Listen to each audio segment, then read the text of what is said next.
Instagram, Facebook, ఈ social media అనేటువంటివి ఖచ్చితంగా ప్రభావం చూపిస్తున్నాయంటే చూపిస్తున్నాయి. ఇది ఎంత ప్రభావం అనేది మనం చెప్పలేం.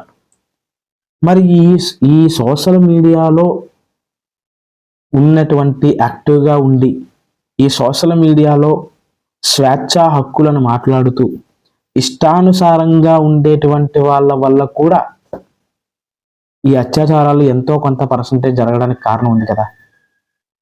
అంటే మనం సరిగ్గా లేకపోతే దాని ఇంపాక్ట్ సమాజంలో 0.1% అయినా సరే పడుతుంది అని తెలుసుకోలేకుండా మనం ప్రవర్తిస్తున్నామే, అది ఎంతవరకు సమంజసం? కాబట్టి ఇది మనం సమాజం స్వేచ్ఛ హక్కులు అంటే సమాజంలో విచ్ఛిన్నానికి మనం వాడుకుంటామా, లేదంటే సమాజ నిర్మాణం కోసం వాడుకుంటామా అనేటువంటిది కూడా తెలియాలి. మీ స్వేచ్ఛ, మీ హక్కులు మీ వరకు మాత్రమే. అవి సమాజ విచ్ఛిన్నానికి వాడుకుంటాము. నా స్వేచ్ఛ కాబట్టి నేను ఏదైనా పర్వాలేదు, ఏం చేసినా పర్వాలేదు, ఏం జరిగినా పర్వాలేదు, నా స్వేచ్ఛ కోసం నేను ఎలాగైనా బతికేస్తాను అని అనుకుంటే అది ఎంతవరకు కరెక్ట్ ఆలోచించుకోవాలి.